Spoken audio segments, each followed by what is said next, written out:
తెలంగాణలో ఆషాఢ మాసం అనగానే అందరికీ బోనాల పండుగ గుర్తొస్తూ ఉంటుంది. బోనాల పండుగ అనగానే అందరికీ ఉగ్ర రూపంలో శివాలెత్తేటువంటి పోతురాజులు గుర్తుకొస్తూ ఉంటారు.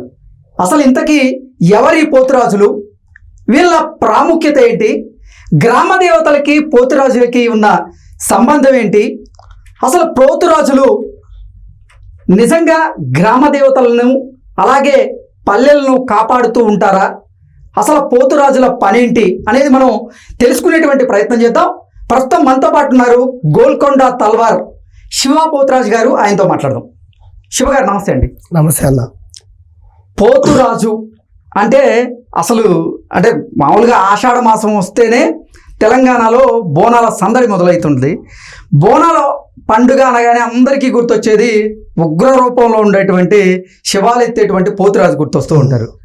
అసలు ఏంటి ఈ పోతురాజు బాధ్యత ఏంటి, ఈ పోతురాజు అంటే ఎవరు? పోతురాజు అంటే 7 అక్కచెల్లెలు ఒక తమ్ముడు.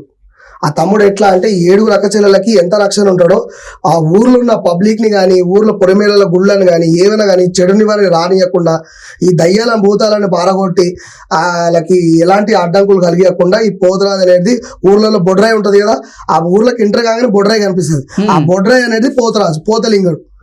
ఆయనని తమిళనాడులో వీరభద్ర స్వామి అంటారు, కరుప్ప అంటారు, ఇక్కడ తెలంగాణలో పోతురాజు అంటారు, బొడ్రాయి అంటారు. ఆయనని రకరకాలుగా పిలుస్తుంటారు. కానీ మన తెలంగాణలో మాత్రం ఊర్లోకి ఎంటర్ కాగానే బొడ్రాయి, మళ్ళీ పోతలింగడు, పోతరాజు అంటారు. అట్లా ఈ ఊరిని కాపాడుకుంటా, అక్క చెల్లెలకి కాపాడుకుంటా బలిగంప కార్యక్రమం కానీ, పోతురాజు వేషంలో ఎన్ని కార్యక్రమాలు అయినా కానీ ఈ బోనాల కార్యక్రమం పోతురాజు ముందుండే ఆ కార్యక్రమం జరిపించుకుంటూ ముందు నడుచుకుంటూ తీసుకెళ్తుంటాం. ఏంటి అసలు అంటే పోతురాజు అనగానే అందరికీ దైవాజ్ఞ సంభూతునిగా అందరూ భావిస్తూ ఉంటారు, కొలుస్తూ ఉంటారు ఆయన. అసలు పోతురాజుకి గ్రామ దేవతలకు ఉన్న సంబంధం ఏంటి? పోతురాజుకి గ్రామ దేవతలకి ఎంత సంబంధం అంటే, పోతురాజు ముంగట ఇప్పుడు అమ్మవారి గుళ్ళ ముంగట సింహవాహిని ఏదో ఒకటి విగ్రహం పెడుతుంటారు. అక్కడ ఒక చిన్న బొడ్రాయి కూడా పెడతారు. ఏంటంటే అమ్మవారి ముంగట బొడ్రాయి ఏంటంటే ఆమె వాహనం ఎంత ఇంపార్టెంటో ముంగట తమ్ముడు గిట అంత ఇంపార్టెంట్. పొలిమేరలకు రావాలంటే, దుష్టశక్తులు ఏమైనా రావాలంటే తమ్ముడిని ఎదుర్కొని రావాలి. తమ్ముడు రాణిస్తాడా అంటే దుష్టశక్తులు అమ్మవారి జోలికి వెళ్లే ముందు అమ్మవారికి అసలు పోతురాజు రక్షణగా నిలబడతాడా? గ్రామానికి గ్రామానికి తల్లుల 7 అక్క చెల్లెలకు కాకుండా ఇక్కడ ఉన్న ఇప్పుడు ఎన్ని గుళ్ళు అయితే ఉంటాయో అన్ని గుళ్ళకి రక్షణగా ఆయన నించొని లోపలికి చెడు నివారణ రాకుండా చూస్తాడు. అట్లా ఇప్పుడు అమ్మవారికి ఇప్పుడు బోనం సమర్పించాలి. ఆ బోనం ఎంగిల్ అయితే మనం సమర్పిస్తామా? సమర్పించలేము కదా. అలాంటి బోనం ఎంగిల్ కాకుండా పోతరాజు ఆయన విన్యాసం చేసుకుంటా దయ్యాల భూతాలను పారగొట్టుకుంటా అమ్మవారికి నైవేద్యం సమర్పించడానికి ఆయన అన్ని విషయాలుగా వెళ్తుంటాడు. అప్పుడు అమ్మవారు భోజనం చేసిన తర్వాత ఆమె కావాల్సిన ఇప్పుడు చెడు నివారణ ఎంతైతే జరుగుతుందో అవి జరగకుండా ఆమె మనకి దీవెనార్థులు పెట్టడం జరుగుతుంది. అమ్మవారికి అసలు బోనం ఎందుకు ఎత్తుతారు? ఈ బోనం అనేటువంటి సంస్కృతి తెలంగాణలో ఎప్పుడు మొదలైంది అంటే ఏం చెప్తారు? మనకి ఒక టైంలో గత్తెర వచ్చింది. గత్తెర అంటే ఇప్పుడు మనకి నార్మల్ గా పోయిన 2 సంవత్సరాలు కరోనా వచ్చింది.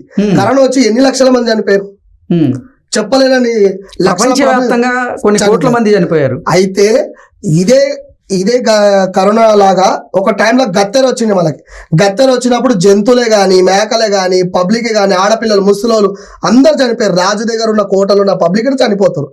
అప్పుడు ఆ మహారాజు, కోటలో ఉన్న పెద్ద మహారాజుకి మన గోల్కొండ అమ్మవారు కళలోకి వచ్చి, నాకు ఇక్కడ నేను వెలిచిన, నాకు గుడి కట్టి నువ్వు బోనం సమర్పించి సాకలు పోస్తే నీకు ఇక ఈ వచ్చే ఈ గత్తెరను ఆపుతా అని చెబితే వర్షాలు పడలేక ఏది పడలేక ప్రజలు చనిపోతుంటే ఈ గత్తెర వచ్చి చాలా మంది రోగాల పాలే కొట్టుకోబోతుంటే ఆ మహారాజుకి అమ్మవారు నిజంగా దర్శనం ఇచ్చి, నిజరూప దర్శనం ఇచ్చి ఆయనతో బోనం చేయించింది. ఏ మహారాజుకి? ఇప్పుడు ఉన్న గోల్కొండ కోట లాస్ట్ మనకి ఏదైతే మన కోటను పరిపాలించిన పెద్ద రాజు ఉన్నాడో ఆ రాజుకి ఆమె కళలోకి వచ్చింది. ఓకే. ఆ కళలోకి వచ్చి బోనం సమర్పించాలంటే బోనం చేయడానికి ఆయనకు రాదు, సాకలు సమర్పించడానికి రాదు.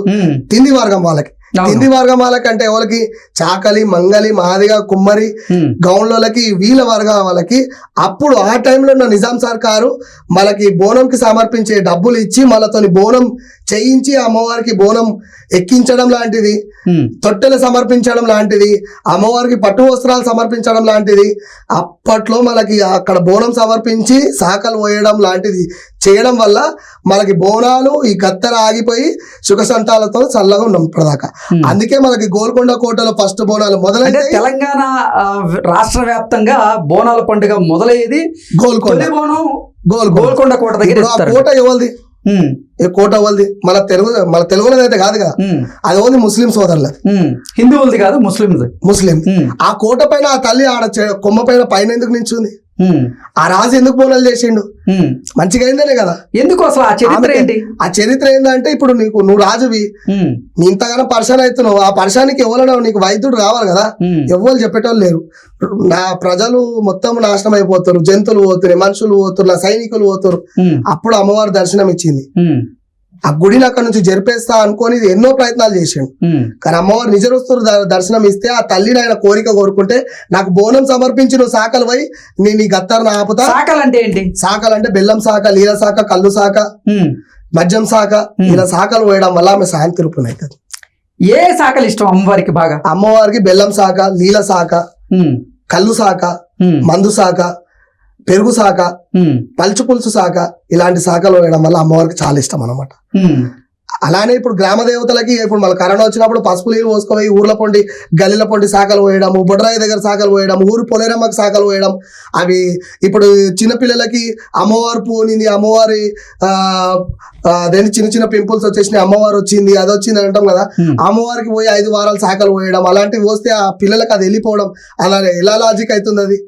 అంటే మన దగ్గర దేవుళ్ళు ఉన్నారు కాబట్టి చిన్నపిల్లలకి అమ్మవారు పోనినా గానీ అలాగే యాపాకు మీద వండబెట్టడం, తెల్ల బట్టల మీద వండబెట్టడం, అలా నుంచి 5 శాఖలు అమ్మవారికి పోయడము, ఆ శాఖల నుంచి మిలిగిన నీళ్ళు తీసుకొచ్చి స్నానం చేపించడం, అవన్నీ ఎలా పోతున్నాయి? ఉన్నారు కదా కాబట్టి పోతారు. అట్లా శాఖలు పోయడం మన దగ్గర జరుగుతుంది కాబట్టి ఇప్పుడు అమ్మవారు మన దగ్గర ఉన్నదనే కాబట్టి ఇవన్నీ నడుస్తున్నాయి. ఇప్పుడు కరోనా గిట్ట ఆగిపోవడం గిట్ట మన గోల్కొండ బోనాలు స్టార్ట్ అయినాయి. బోనాలు స్టార్ట్ అయినాక అమ్మవారు బోనం ఎక్కియడము, అమ్మవారు పట్టు వస్త్రాలు ఎక్కియడం, శాఖలు పోయడం, అవన్నీ స్టార్ట్ అయినాక మళ్ళీ కరోనా ఆగిపోయింది.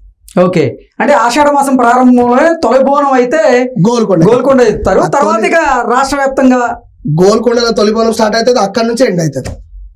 ఓకే, తర్వాతనే తెలంగాణ రాష్ట్ర ప్రజలు మొత్తము బోనాలు అయిపోయిన తర్వాత శ్రావణం బోనాలు స్టార్ట్ అవుతాయి. ఈ శ్రావణం బోనాలు ఎక్కడంటే సిటీ అవుట్ సైడ్. ఇప్పుడు నాన్ వెజ్ తినే వాళ్ళు మాత్రం ఈ శ్రావణ మాసంలో ఇప్పుడు ఆషాఢంలో ఖతం అయిపోతాయి. అంటే ఆషాఢ బోనాలకి శ్రావణ బోనాలకి బోనాలకి ఏంటంటే చాలా మంది నాన్ వెజ్ తినరు. ఊర్ల పొండి శ్రావణంకే తినేటోళ్ళు ఉంటారు, ఆషాఢంకి తినరాలు. అప్పుడు వాళ్ళు బోనాలు చేసుకుంటారు. కొంచెం మంది వెజిటేరియన్ అప్పుడు చేసుకుంటారు, ఎందుకంటే ఇప్పుడు అమ్మవారికి యాటలు కోళ్ళు కోస్తారు కాబట్టి అప్పుడు వాళ్ళు వెజిటేరియన్ చేస్తారు. వాళ్ళు వెజిటేరియన్ తినేవాళ్ళు ఆకుకూరలతోని, పూరీలతోని, అల్వతోని అలాంటి బోనాలు, తీపి పరమానంతో బోనాలు అమ్మవారికి. శివపోతురాజు గారు, అమ్మవారికి బోనం ఎత్తుతారు కదా, ఆ బోనంలో ఏముంటది? అమ్మవారికి బోనంలో పరమానం బోనం ఒకటి ఉంటది. పరమానం బోనము గట్టి పెరుగు, ఇంకో బోనంలో తెల్లన్నము, ఆకు కూరగాయలు, అమ్మవారికి అప్పాలు, అమ్మవారికి పైన బెల్లం శాఖ గాని, పలుచు పులుసు శాఖ గాని, ఆమెకి నీల శాఖ గాని పెట్టి తీసుకెళ్లి అమ్మవారికి అన్నం పెట్టి, యాపాకు మీద అన్నం పెట్టి, ఆ ఆకు కూరగాయ దాని మీద పెట్టి, పూలలు పెట్టి అమ్మవారికి శాఖలు పోసి అమ్మవారికి నైవేద్యం సమర్పిస్తారు. అట్లా. ఓకే, బోనం అనగానే నిజంగా ఉగ్ర రూపంలో కనిపించేటువంటి పోతురాజులు దర్శనమిస్తారు. అసలు ఏంటి బోనాలప్పుడు పోతురాజులకి ఏమవుతుంది? ఎందుకు అంత ఉగ్ర రూపంలో శివాలు ఎత్తుతారు? ఇప్పుడు బోనాలలో పోతరాజులు ఎంత సిగమూగుతారంటే వాళ్ళకు వచ్చే ఉగ్ర రూపం ఎవరికి రాదంత.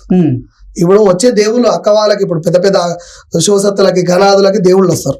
అట్లా దేవుడు వచ్చే వాళ్ళ దాంట్లో ఈ తమ్ముడు పోతలింగడు ప్రత్యేకత ఏంటంటే ఆయన ఉగ్ర రూపం దాచడం వల్ల ఆయన ఉగ్రంతోని ఆయన కాలు గజ్జ నుంచి చేతులకు వేసుకున్న పూసల దాకా, పూసల నుంచి ఆయన చేతిలో పట్టుకున్న చెర్రకోల దాకా ఆ గంభీరత్వం ఆయన చూడగానే దయ్యాలు భూతాలు పక్క జరిగిపోతాయి. ఎంత పెద్ద దయ్యం వచ్చినా ఆయన గజ్జల సప్పుడు గలగల సప్పుడు రాగానే ఆయన మొత్తం ఏదున్నా కానీ చెడుని వారిని పక్కకు జరిగిపోతుంది.